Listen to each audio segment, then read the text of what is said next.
Hello and welcome back. We're going to finish off the topic of abstract data types by talking about some abstract data types, believe it or not.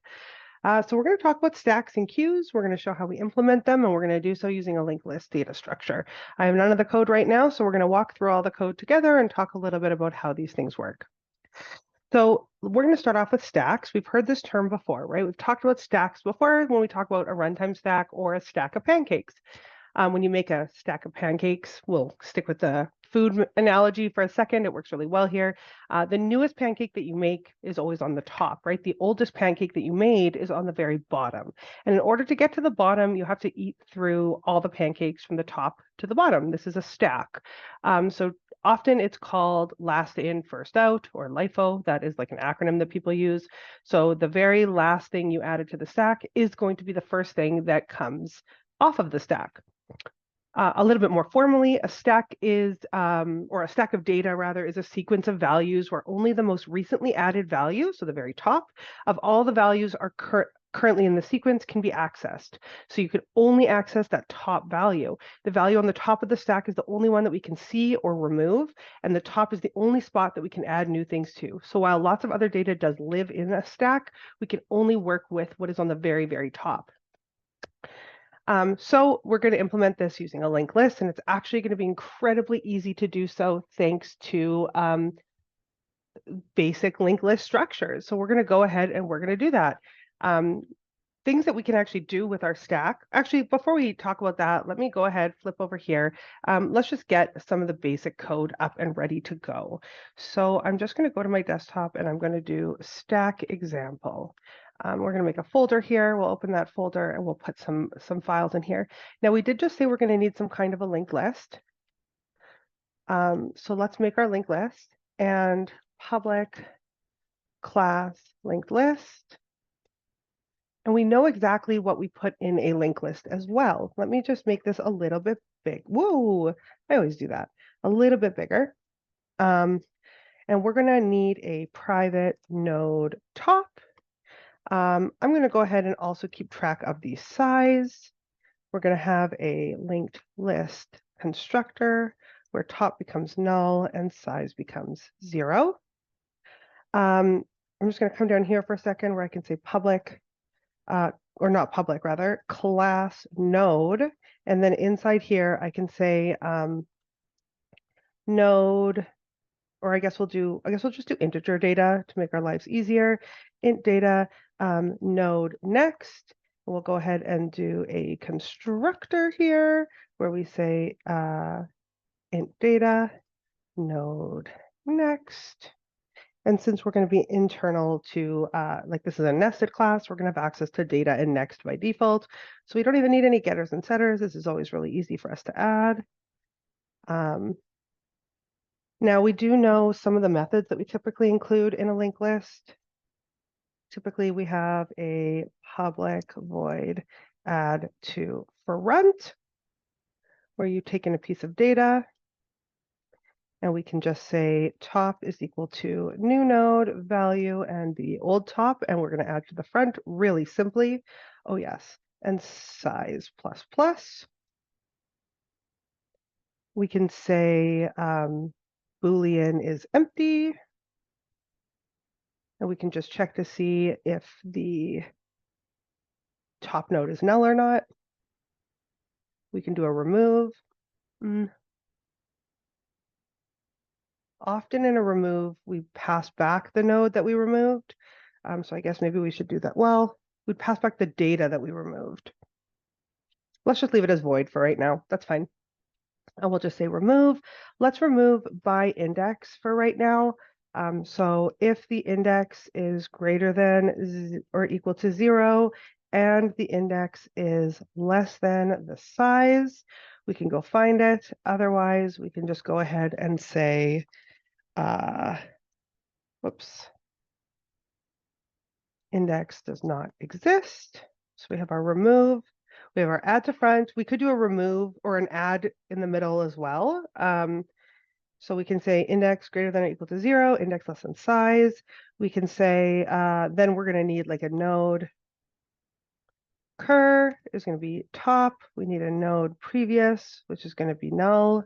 And we can just say, oh, and we need some way to traverse our information, node I, and then we can just say while I is less than index, just keep walking, right? So we'll say prev equals cur is equal to cur.next, I plus plus. Just making sure that that makes some semblance of sense. This comes in at 0, this is 0, it would stop.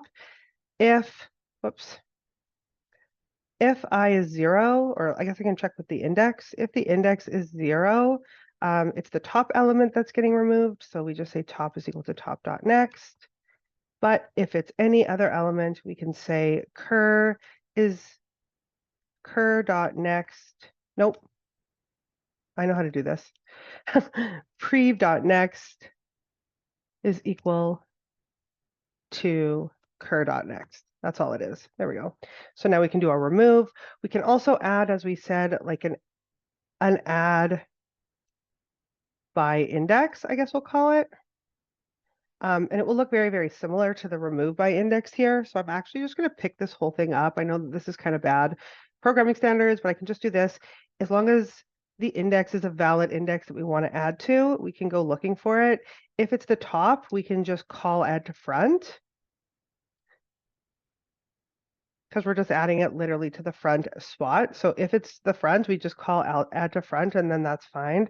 Add by index also needs to take in a value. So there we go. We'll just add to the front. If we're not adding to the front, I guess we don't need, oh, this will be the same, but prev.next is going to be equal to the new node, where we take in the value and it gets inserted where the next is going to be cur. Okay, and now of course if we're doing these, we need to say size plus plus when we're adding, and then here we can say size minus minus. Well, I guess I can just put it here, size minus minus, and I can do that here too. There we go, size plus plus. So we've got like the basic structure coming together now. I'm just going to close the methods just so that we can see all the titles a little bit better. We probably want to be able to print it, but for right now, I'm not going to worry about a toString at this moment because I don't plan to. Oh, but I will need a get. Public void, oh no, public int get data, right? We're going to want to be able to actually get a piece of data by a given index.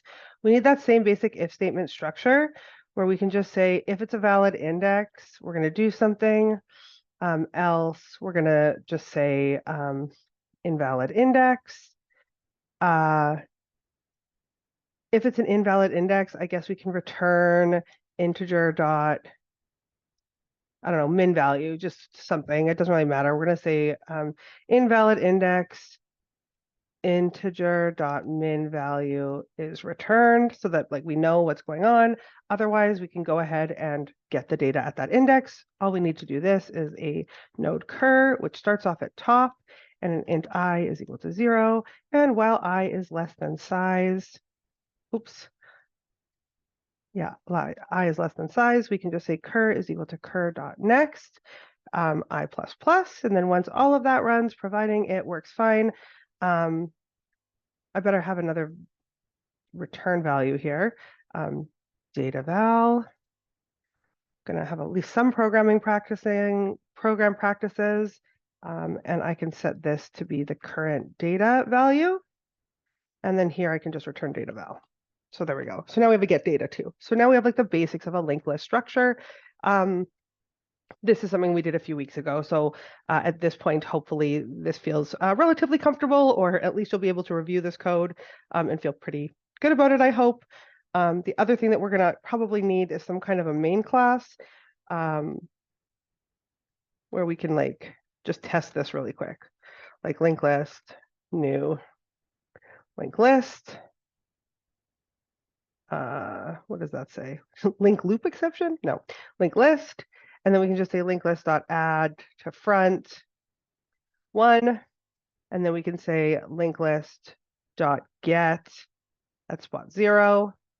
And we can just like print that just to like make sure that it actually prints what we want it to print. Linked list dot get data, it should print a 1 because I didn't make a toString, right? And then after that happens, we can do like a linked list dot remove at spot 1 or at spot 0 rather, and then the last check that we can do here just to like, I gotta make sure my brackets line up, make sure that this makes sense,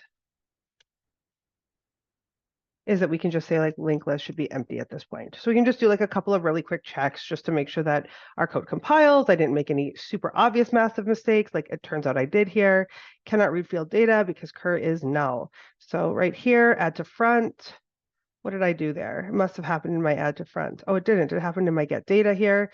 Get data, why was cur null? Let's go check that out.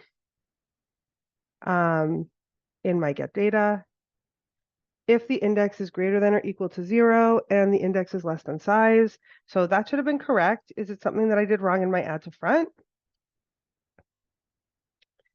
In my add to front, oh yeah. No, top equals new node. And then I pass in the value and I set top to the next one. So that should have been fine. Here, we're just gonna do a quick little print.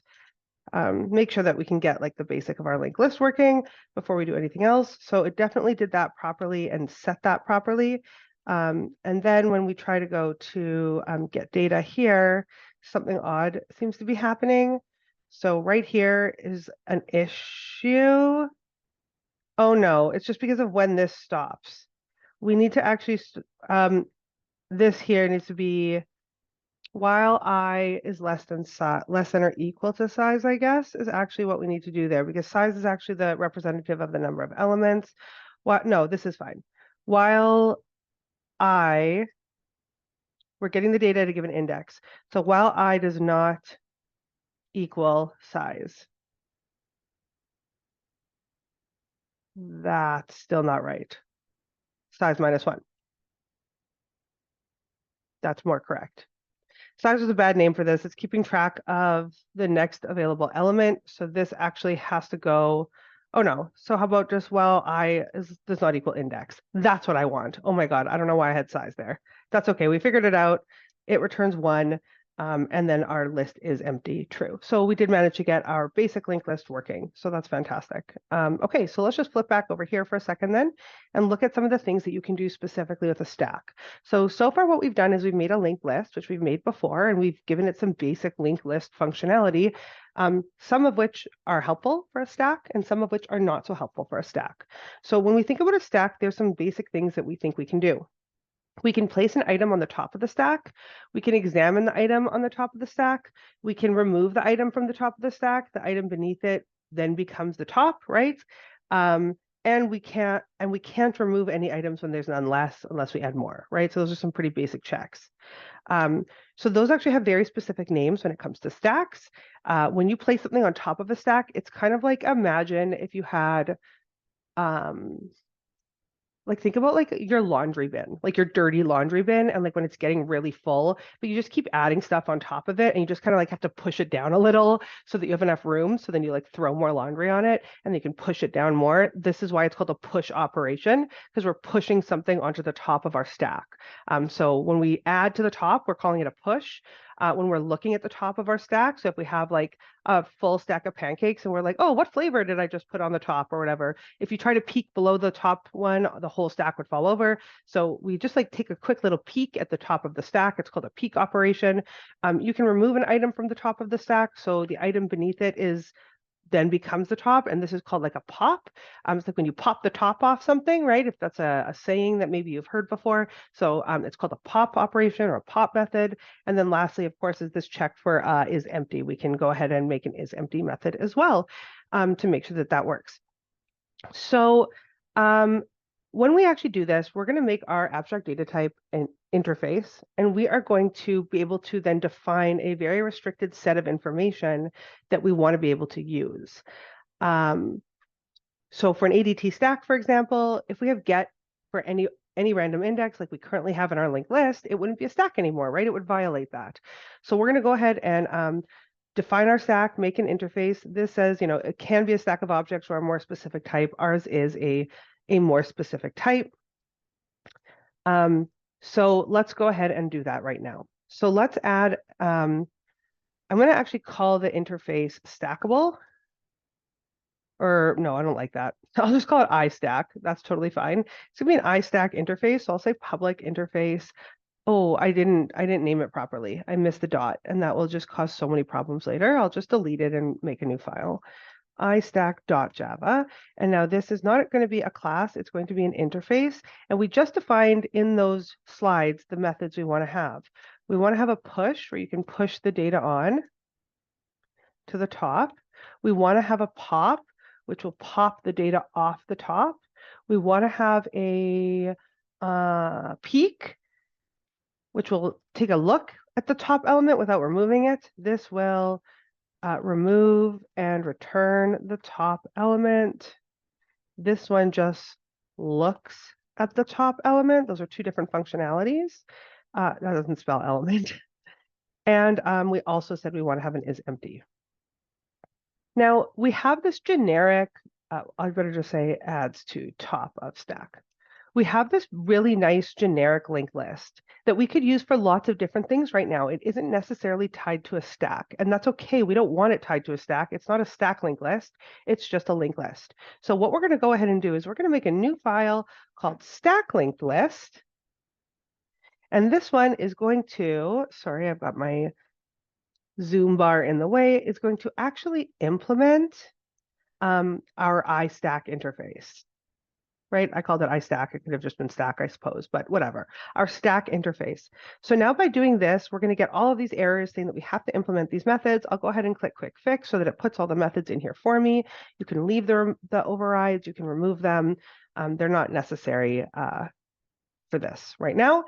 And now we have all of our methods here. Now the question is, how do we actually want to implement our stack linked list? Well, the name gives us a little bit of a clue where I can make a private linked list list variable, and we're going to need a public stack linked list constructor, and all it's going to do is make a new linked list.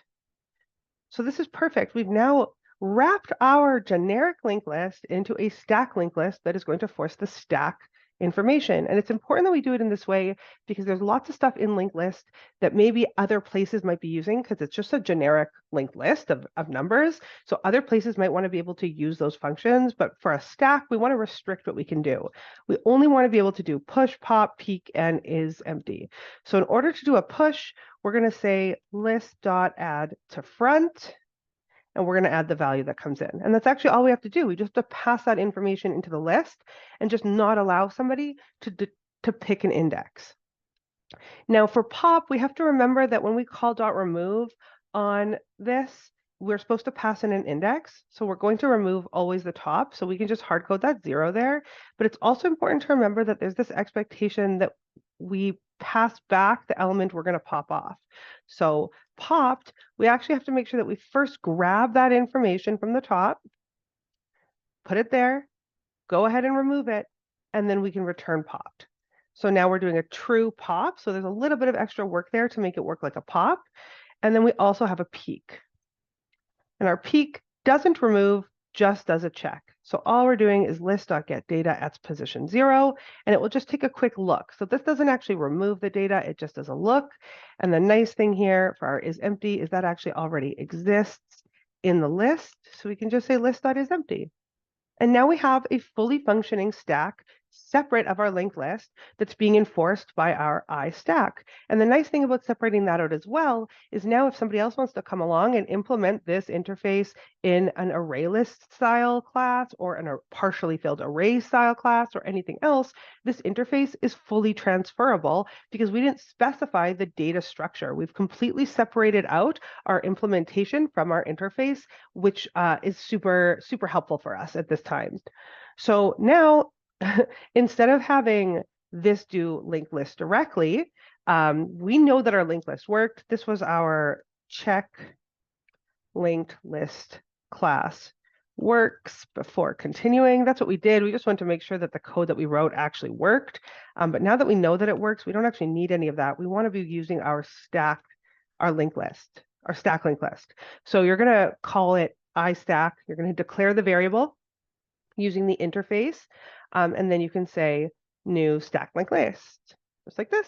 And now we can do the exact same things that we did before for this test. We can say stack dot push, and we can push a 1 on. We can say stack dot pop, or peak, I guess. We can do this and say stack dot peak and just look at the top. Or we can say stack dot pop. And lastly, we can say stack dot is empty. So let's run this first, and then we're going to do one more quick example with it just to show how people typically use like these sort of data structures.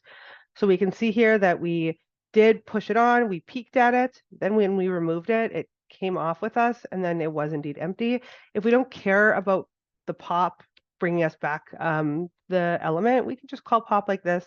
That element will just disappear. It still works just fine.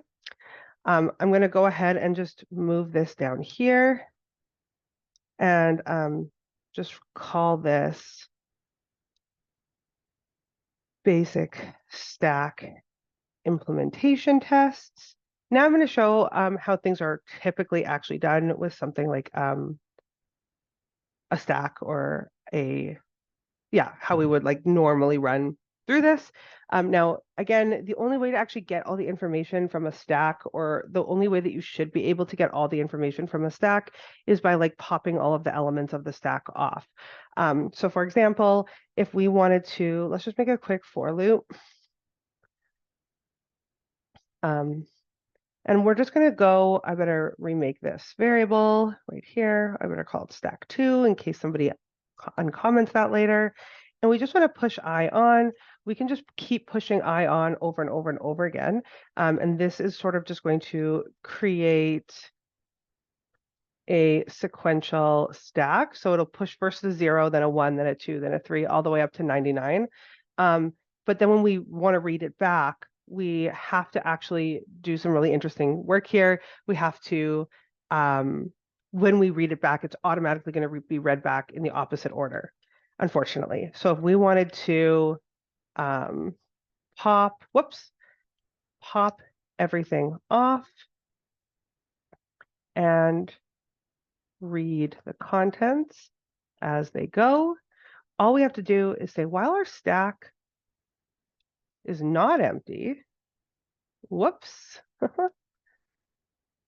our stack is not empty, let's just go ahead and pop each element off. There's no way to get to the next element in this stack unless we pop off the element in front of us. And we don't actually have to keep track of like where we are in the list either, because every time we pop it off, it gets smaller and smaller until is empty rings true. So we can sort of see we added, I'm going to actually do this in a different way, just so that it's a little bit nicer to look at. Let's actually make this like a printf, just to make it, just nicer. Percent 5D, we'll do it like that. And then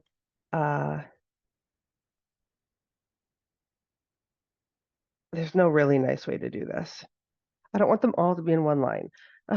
Int count is equal to 0, and if, and then like count plus plus, and then if count mod 10 is 0, we're going to print a blank line. I think that should make it print at least a little bit nicer. There we go. So we can see that even though we push them all on 0 to 99, when they print, 99 comes off first and then all the way down. So you can do some really nifty things with a stack data structure, or stack abstract data type. There's some really neat problems that you can solve with them. Now, before we continue talking about it, I will just pull up a website called LeetCode, because rather than reinventing the wheel and giving you a million ways to use stacks right now, you can always go to LeetCode. You can make an account. It's free to make an account. And you can go here under problems. And you can actually specify like the kind of questions you want to get. So if we want to do practice with stacks, you can just type stack in, topic stack, and you're going to get questions that should be solved using a stack. So there's a bunch of questions here, as you can see, that can be solved using a stack. Some are easy, some are hard, some are medium. You can sort them, and then that way you have this access to like a whole question bank of things to practice with. Some of these will be really hard. You won't be able to do them, like binary tree post order traversals that like you don't have all the information for that, but you definitely can do a palindrome linked list, which is a fantastic question to practice with.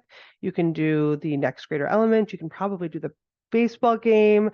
You can do the backspace string compare. Look out for things that say like trees, just because you don't know trees, but make the string great, final prices. So there's a lot of questions here that you can interact with if you're looking for more practice. And a lot of big companies really like asking questions about abstract data types like stacks and queues and the other ones. There's more priority queues, hash tables, etc. So getting some practice in is always a good idea. Okay, so we have done this example, right? We could have implemented our stack using a partially filled array.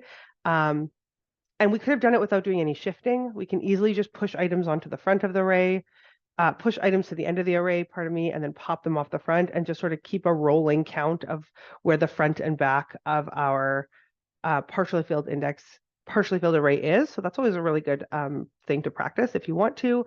And you just sort of keep track of them. Whereas if you want to use an array list instead, that one is also pretty straightforward. It does do the shifting under the hood because we're not doing that implementation, but it's another really easy way to implement a stack. And then of course, my example that I just showed you was using a linked list, and that was pretty darn easy.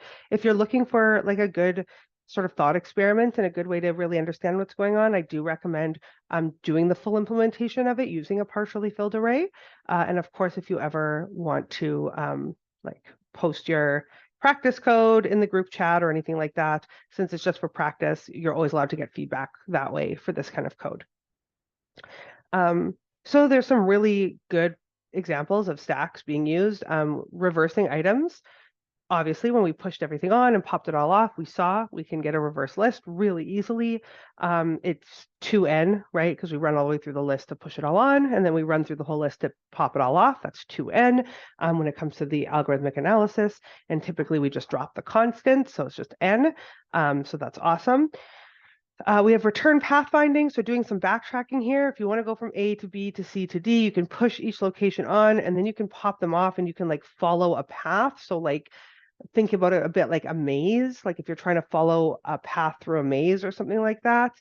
If you want to try and figure out where you've already been, like a lot of like video games and stuff like that use these sorts of things. And of course, the runtime stack that makes recursion possible for us, which is kind of cool. And that last scenario of using recursion and using the runtime stack so that we can do recursion is very interesting because we actually could simulate the runtime stack using our stack and remove the need for true recursion. So even though the runtime stack is part of every program execution environment, and it does allow for this functional independence and recursion, we could make our own stack. And by doing so, we can simulate the use of the runtime stack within a recursive function. So basically that means anytime that we're using recursion or should be using recursion, or maybe we have so many recursive calls, maybe it's too much to be held on the runtime stack, but we need to be doing recursion in heap memory. We won't really see that example anywhere, but it's a thing. We could replace a recursive function with a non-recursive function and then just pop the value or push the values onto our own stack, right? So mostly just because, but there are some use cases, like I said, where you might actually want to do this. Okay, so that is our code for our stack example. I am going to go ahead now and thank goodness our linked list and our linked list is separate from our stack, because now when I go and I make a new folder right here for our queue example, I can just sort of copy paste that code over and have access to it. So I actually will do that very quickly. I'm just going to go over here, grab the stack example, stack or linked list, And I'm just going to throw it in here since it literally will, the linked list itself and the node class, like those aren't going to change. And now I didn't have to rewrite all this code and all these things were the same. And we already tested that. So we know that that works too. So that's great. That's our basic linked list. So now let's talk about queues, or the queue abstract data type. And this may be something you've heard as well. You've probably heard it in waiting in line kind of context, right? Like it's a fancy word for a line, like a line at Tim Hortons, or the virtual queue when you're waiting for Taylor Swift tickets online. And this is often described as a first in, first out, or FIFO data relationship. So the first person who gets in line is the first one to be served, right? First come, first served is what I say in my office hours, right? My in-person office hours are a queue. So that is a really good way to sort of think about what happens with queues. Everybody queues up, they all line up, and whoever got there first, they get attention first. Then when they leave, everybody moves forward and the next person gets to go. When we talk about it formally, a queue of data is a sequence of values where only the least recently added value of all the values currently in the sequence can be accessed. So that means we can only access the front element, the one who's been waiting the longest. We add new values to one end of the queue, and then we access values from the other end. So we're always adding to the front, and we are always adding to the back, and we are always taking from the front, as opposed to our stack where we are pushing and popping from the same element. So this becomes a little bit messier when it comes to a single linked list as we have, but that's okay. We're still going to look at it and see what happens, and then we're going to make it a little bit better. So when it comes to a queue, you can place an item at the back or the tail of the queue, and then you can examine the item at the front or the top of the queue. And head and tail are at the opposite ends, right? We remove items from the head of the queue, and if there's no items left, we can't remove any more. All of these things have names as well, and some are familiar to you now and some won't be. When we add an item to our queue, it's actually called on-queuing, and when we remove, it's called dequeuing, but the peak and is empty is exactly the same. So let's go and make this abstract data type, and let's figure out how we could make a queue linked list based off of what we have. Oops. Oh, sorry. Okay, so let's go ahead and look at that right away. Make sure that my screen sharing is still working. Okay, so first, I called it iStack, and so for consistency's sake, I'm going to say IQ. Whatever, that's fine. Let's go ahead and define these functions. So the first thing we're going to do is we're going to do our onQueue with a value, put val at end of queue. We also can dequeue something, which is like removing it. Oh, we don't need that. Take, remove and return the first element in the queue. We have a peek,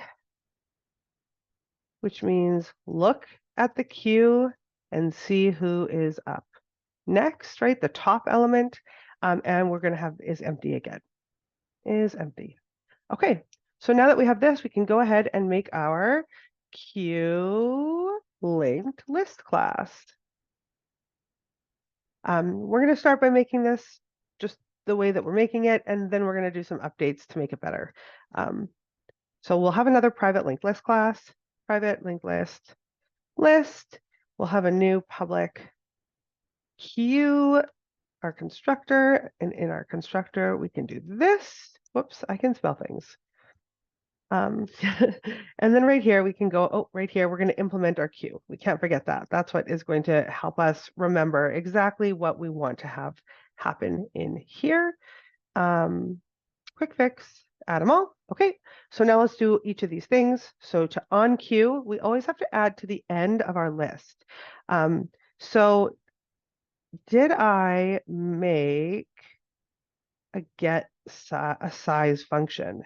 I didn't. I only made the is empty. Okay, so that is something we're going to need here. We're going to need a public int size, just like an array list, where we can just return the size. And this number represents like the next open spot. And we also need to make sure that this add by index will be fine with that. So if the size, like this should say if index is less than or equal to size. So now when our index is 1 and our size is 1, we're literally adding to the end. We could make like an add to end function if we wanted. Like we could just make a public void add, just because we have an add to front. If we didn't want to make a new function, we don't have to. We could just make an add to end function though. Maybe we will. And in here, we'll just do this. Add to end, we don't need this. While I is less than size, cur is equal to cur dot next. Prev is equal to cur. There's an even easier way to do this, actually. I can make it even smaller. I can just say that we're starting at the top. If cur is null, we're adding just a top element. So we can just say add to front even, because it's just going to be the top element. But if it's not adding to the first element in the list, then that means that there's other elements, and all we have to do is just say while cur dot next is not null, go to the next element, and we're just going to keep going until we hit the last element. This stops when cur is the last element, because then all we have to do is say, instead of cur dot next being null, we want cur dot next to be a new node where the value is this and the last element will be null. There, we'll just use that. We'll use our add to end function, make our lives a little bit easier here, because when we're adding, we're just going to say list add to end. And in theory, I should probably have tested this add to end since I just added that method, but we'll test it in a second. Our DQ is actually looks the same as a pop, which is really helpful. So we can just say return. We can first make an element int DQ'd, and we can just say remove, and we're going to remove the first element because that's the first on the list, and we can just return DQ'd. Oh yeah, this doesn't return anything, does it? I have to say list.get data, get that first element, then remove that first element, then return it. Should have set that up differently. Such as life. Our peak is just going to be this. We're just going to peak at the top. And our is empty also is just the call to is empty. There we go. I managed to do that without needing a dot size, without needing many things. So that's awesome. Okay, so now we have our queue all set up, and we can go ahead and create a main and test our queue out now. Class main. We're going to make a queue, new queue linked list. Let's actually make it look very, very similar to the previous one where we just had a for loop that just shoved a bunch of data on. I wish I had saved that. Do I still have it open? No, I don't. Oh well, that's fine. We'll just code it up real quick where we can just say q dot on queue so we're just going to shove a bunch of data on. And then while our queue is not empty, we'll just have another counter here. We'll do it exactly the same. We can say system.out.println q.dq. It'll pop that element off. I++. This should actually be a printf, same as we did before, so we can get some really nice formatting again.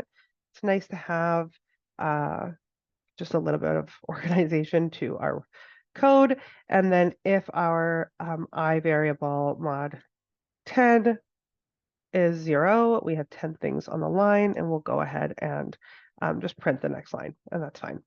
So if we go ahead and run this, add to end, we're getting a error in linked list 25, which is getting called from Java 9.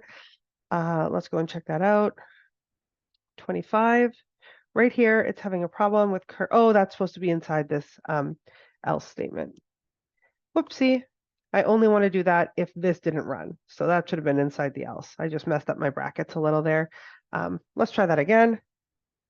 Oh, that's great. Stop. We have to ask ourselves a little bit about this indexing situation that I caused here because I caused some issues here with my indexing. Where am I doing that? Min, it's in get.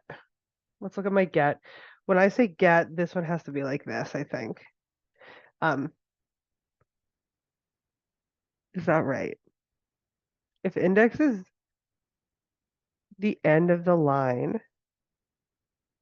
is that right? That must be right. Oh, I said that must be right, and I was so wrong. I should probably actually read my code instead of what I am currently doing. Getting my data by an index, removing by an index, adding to int value. This is my add to end. If my cur is null, I add it to the front. Otherwise, I'm going to um, be adding it to the next element in the list. Okay, so that, oh my God, but I have to do like my size. I have to increase my size. I always find myself getting really messed up by that. Hey, size plus plus. I should just put it right at the end, but whatever. Add to end. That looks good. Are these? Is this better? Like, does this look right now? Size minus minus. Getting my data. That doesn't change it. Okay. That's super funny. Okay, there we go. So let's just notice here that now that we actually have it running, because I'm incrementing my size properly, that we on-queued everything in order from 0 to 99, and it printed in order from 0 to 99, unlike, I can't even go back, unlike our previous example that was entered 0 to 99, but printed 99 to 0. So that's our queue. Yeah, so we can sort of see how that works. Okay, let me just flip back over here. That was pretty funny. Okay, so a queue can be implemented using a partially filled array, right? And we can enqueue items at the front, which is, or sorry, at the end, which is super easy for us, and then dequeuing them at the start, which can always be a little bit trickier. And of course, constantly doing shifts is annoying. It is easier to do it with an array list, just like our stack situation, but like, it's not actually any more efficient, just given that what an array list is under the hood is just an array where the start is the head and the end is the tail. So we did find a better strategy. For right now, we have linked lists. Now, our linked list is okay, but it's actually not that much better than our array, because in an array, when we were putting elements on, or an array list, when we were putting elements on, it just, all you have to do is just go to the end, go to the end, go to the end. That was easy. Just like here, taking off the front is easy, easy, easy. But in an array, when we had to take off the front, we had to do tons of shifting. And in a linked list, when we have to add to the back, we're currently having to walk through the whole array to get to the end. So we can see that this actually, in our current implementation, isn't any more efficient than it was before. But we can fix that actually. So we can fix that by turning our linked list into giving our linked list not just a top element, but also what we call a tail element. So this is just like having another person standing on that train, but this person is always going to stand in the caboose of the train. They're always at the end of the train. And so now, anytime we do an add or remove, rather than only thinking about top, we also need to think about tail. Okay, so let's do that. So when we add to the front, we're going to set top to our new node, and we're going to like make this new node here, and that becomes the new front. But the tail also has to be updated. So this is it's kind of a trickier thing to think about. What is, oh, this should be null. That was so confusing. Okay. So this is a little bit trickier of a situation to think about, because we basically want to make sure that whenever we're adding to the front, I want to make sure I think about this properly. The first time we add to the front, if top is null, let's break this up a little bit, like into a new node. And this new node right now is just going to be like a standalone node. Now, if top is null, we just want to say top is equal to n, and tail is also equal to n, because it's the only element in the list. But if top is not currently null. We want to update the top, but we don't actually want to change the tail because the tail is keeping track of something further away from us. All we want to do now is say top.next is say n.next is equal to top, and then top is equal to n. We don't want to change the tail. We just want to set it up like that. Okay, cool. That looks much better. So now we're adding to the front successfully while considering our tail node. Now for adding to the end, our add to front scenario takes care of tail for us. So the only thing that has to change is this here. While our cur.next is not equal null, we're going to go right to the end. Then our cur.next is going to be this new node. Our cur at this point in time would have been our old tail. So now our new tail needs to be cur.next. It needs to now be the new end node. So we can now take care of tail in that scenario. When we add by an index, we just need to consider the case of adding to the end. If we happen to be adding to the end, we need to worry about that. If we're adding to the front, we're right here. This is the case otherwise. However, we also want to ask ourselves if cur is null in this situation, we must have fallen off the list, which means that tail needs to be our new node. Pre was old tail. So we have to keep track of tail there as well. And now is empty is fine, size is fine, and remove. We also have to think about remove because if it's removing from the top, it's no problem. But here we do have to think about remove, where if cur.next is null, when we remove, so we're trying to remove cur, and if cur was the last element, if cur.next is null, it was like cur was the last element, which means that our new last element has to be the previous element.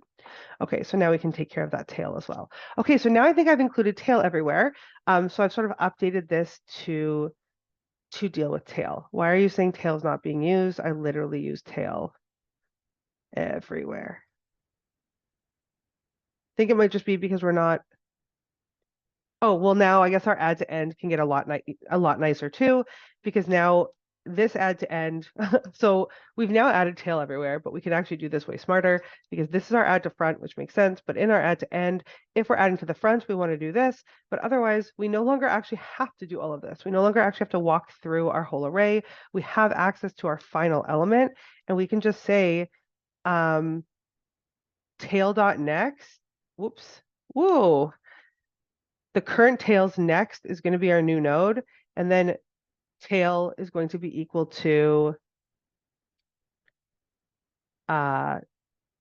tail.next.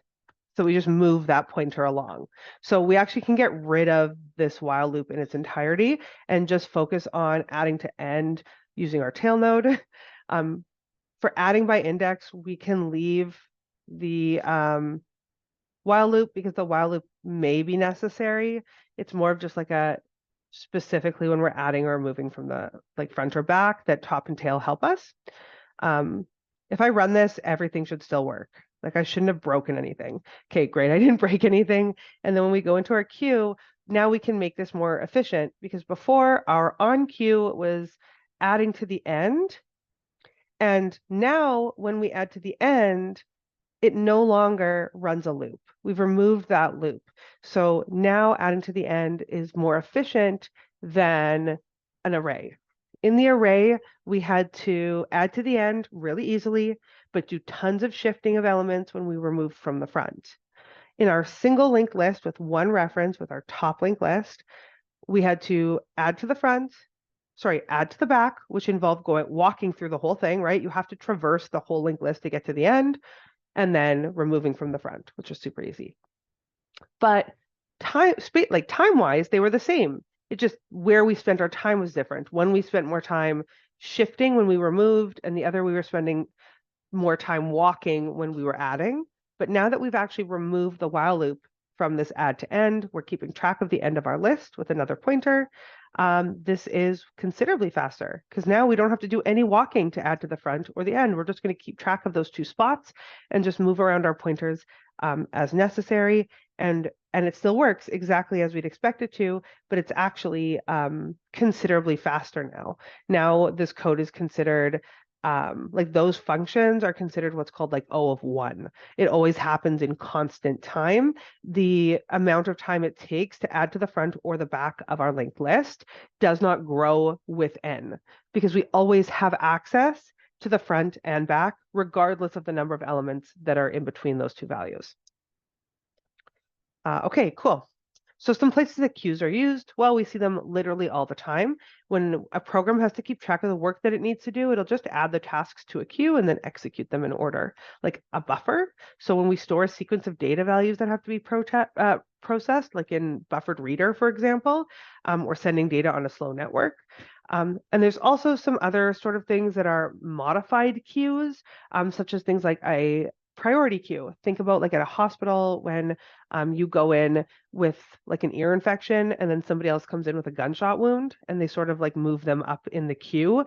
That is like a bit like an ordered list, but the order is based off of a triaged value, right? Like how critical the injury is for a hospital. So these are typically called priority queues, and you'll learn more about priority queues in future courses. Okay. Is that my last slide for this? It sure is. So that's our stack and our queue implementations. You can see how we've separated out our implementations from our interfaces. We have stack and queue interfaces. We have stack and queue implementations, and they are based on data structures like a linked list, an array, or an array list. So because I chose to implement my own linked list data structure, I actually had to separate this out across multiple classes. But that's okay. That's a good thing. We want to keep our code what's called decoupled. We want to keep those pieces as separate as possible to make it as easy as possible to reuse them in other parts of our program later. So think about some examples of times when you might want to use a queue or a stack, and you can give yourself a little bit of practice with them. There's always really great examples for both of these on LeetCode. So we did already look at the LeetCode examples for LeetCode. For the stack, I know words. For the stack, we already looked at them for the stack. But if we come over here, explore problems, and we want to search for a queue, all of these can be done with a queue. And again, remember, some of these might still be things that you can't quite do, or and Queens is hard. Things a little bit harder to do, but some great practice right here, even implementing a stack using queues or implementing a queue using stacks. This is incredibly inefficient and silly, but it's a great way to practice your understanding of them. The nice thing, if you haven't seen LeetCode before as well, is that it does give you the implementation expectations. So you can do all that in here. You can set it by language. So I can set it to Java since that's what we're doing right here. So I can go ahead and implement my stack right in here. It's telling you how it's going to be used. So it's up to you to define if you want to use an array list, a linked list, whatever. And then the functions you need. You can define it all in here, and then you can even push, like there's like a run button. I made this, like if you make an account, you can actually like run, and it will run test cases and stuff like that. So like if you look here, it'll actually run some test cases, try pushing stuff on, popping stuff off, whatever, and the expected results at the end are listed, and you can even make more test cases to try it with, which is super handy, and like change these around and whatever. So it's a really, really great tool for practicing some of these more complex problems, since it's really hard to come up with new ideas for some of these. You can get some practice in this way instead. That it kind of concludes all of the like practical coding stuff for the course. The final topic will be on an analysis of algorithms. We're going to talk a little bit more about these runtime algorithms, what it means for this to be, a stack or a queue to be more efficiently implemented with a linked list and an array and things like that. So, but it's really all going to be theory-based for that last video. Okay, thanks everybody, and good luck with practicing your stacks and queues.